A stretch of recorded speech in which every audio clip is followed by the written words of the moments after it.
비타민은 크게 두 가지로 구분합니다. 하나는 수용성, 물에 잘 녹는다는 뜻이죠. 또 하나는 지용성, 지용성이라고 하는 것은 지방, 기름 뭐 이런 데에 잘 녹는다는 그런 뜻이니까 수용성 비타민과 지용성 비타민 이렇게 구분을 하거든요. 그런데 수용성은 비타민 B 복합체하고 비타민 C 이렇게 두 가지 종류고요. 그 외에는 전부 다 지용성 비타민입니다. 비타민 A, 비타민 D, 비타민 E, 비타민 K 뭐 이렇게 이제 보통 흔히 구분을 하는데 이번 시간은 그 중에서 비타민 A, 비타민 D, 비타민 K 이렇게 세 가지에 대해서 설명해 보려고 합니다.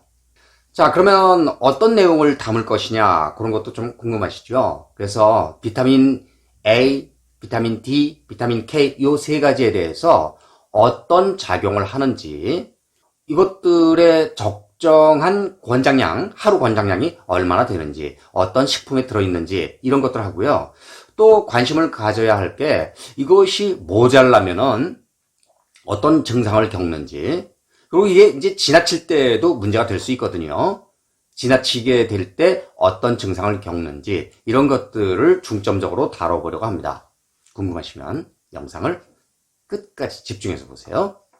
자, 그리고 구독, 좋아요 이런 표현을 해주시면은 제게 격려를 해주시고 지원을 해주시는 것으로 해석이 되니까 많은 지원과 격려를 기대하겠습니다. 비타민은 비타민 A, 비타민 B 복합체, 비타민 C, D, E, K 이렇게 구분하거든요.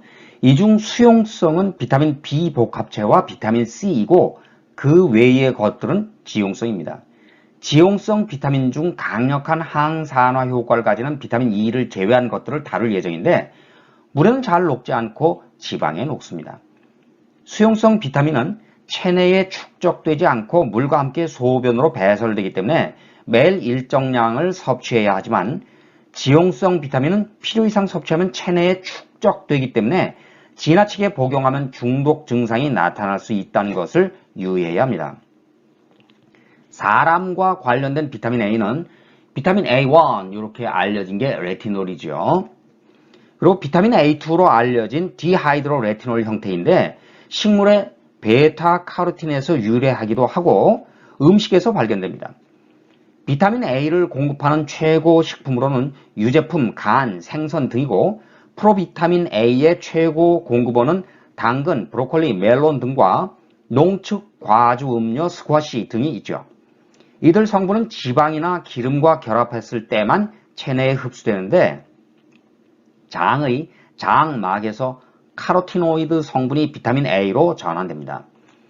레티놀이 산화하면 레티날 거쳐서 레티노산 이렇게 되거든요.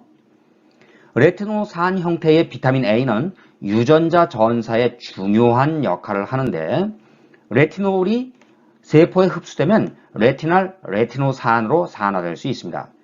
레티날이 옵신은 단백질이거든요. 결합을 해서 발색단이 된 게 로놉신입니다. 여기서 발색단이라고 하는 것은 색깔을 낸다 뭐 그런 뜻입니다. 망막에는 이렇게 결합된 로놉신이 시각에 관여합니다. 비타민 D는 지용성이면서 많이 알려져 있죠. 햇빛을 쬐면 피부에서 합성이 됩니다. 문제는 나이가 들어가면서 합성량이 크게 줄고 자외선 차단제를 많이 사용하면서 보충제를 이용하는 게 더 효율적이라는 거죠. 칼슘을 혈액에서 뼈로 되돌리는 데 중요한 작용을 하는 비타민이라 골다공증 예방을 위해서도 잘 챙겨야 되겠습니다. 그 다음 비타민 E는 수용성인 비타민 C와 함께 항산화제로 유명하고 비타민 K는 혈액 응고에 관여합니다. 그리고 비타민 D와 마찬가지로 칼슘 재배치를 돕습니다.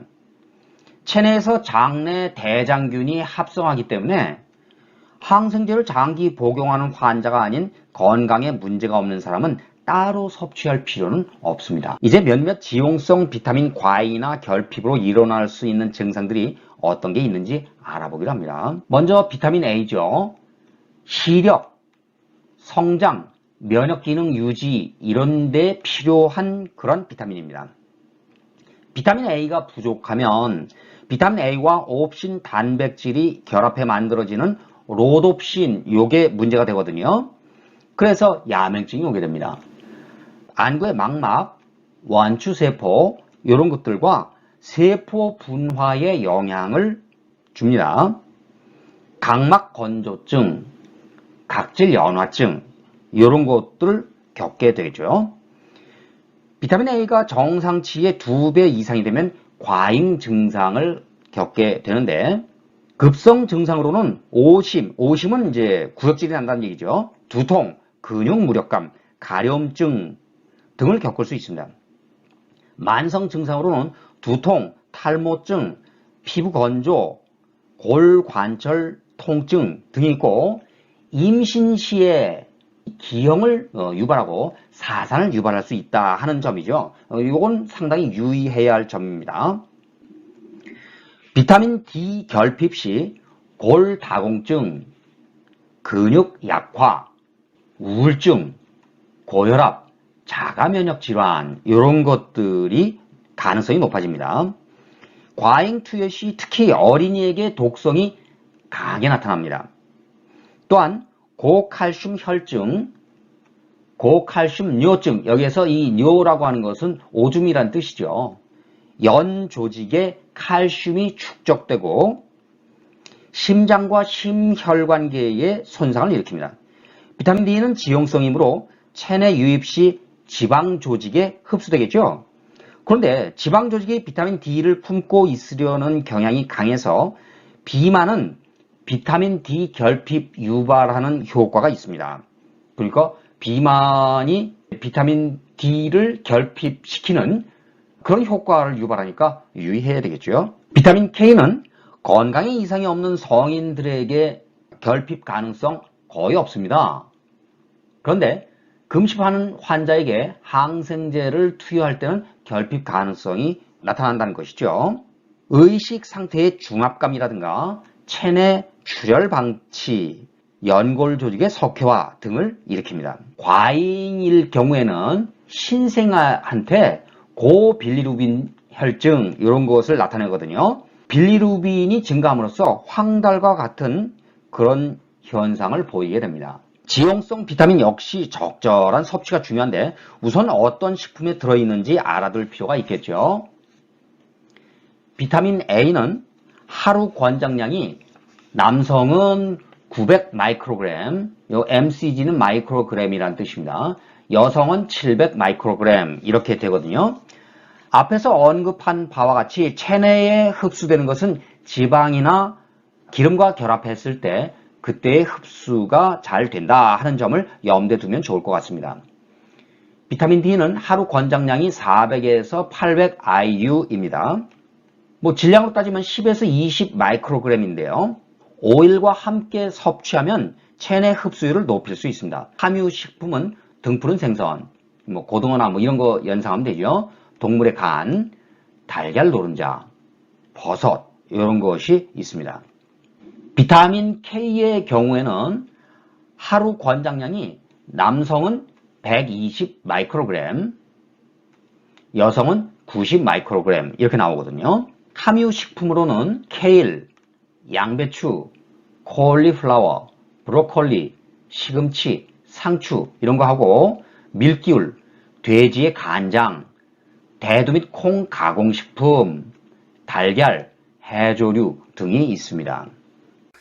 비타민 중에 비타민 B 복합제 그리고 비타민 C 이것들은 수용성이고 나머지 비타민 A, 비타민 D, 비타민 E, 비타민 K 그 중에서 이번 시간에 알아본 것은 비타민 A, D, K 세 가지거든요. 근데 이것들은 지용성이죠.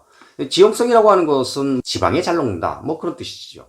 그래서 이번 시간은 비타민 A, 비타민 D, 비타민 K 세 가지에 대해서 중점적으로 알아보는 시간을 만들어 봤습니다. 이번 영상은 여기까지입니다. 끝까지 시청해 주셔서 감사합니다. 앞으로도 건강에 도움이 되는 유익한 정보 그리고 과학적으로 검증된 정보를 여러분들께 알려드리기 위해서 최선을 다하겠습니다. 이 영상으로 도움이 되는 정보를 얻으실 수 있었다면 구독, 좋아요, 알림 설정까지 해주시리라 믿습니다. 다음 시간에 구독자 여러분들 다시 만나게 될 때는요. 좀 더 행복하시고 좀 더 건강해지시고 이런 모습이리라 기대합니다. 이만 마치겠습니다. 여러분들 수고하셨습니다. 안녕히 계십시오.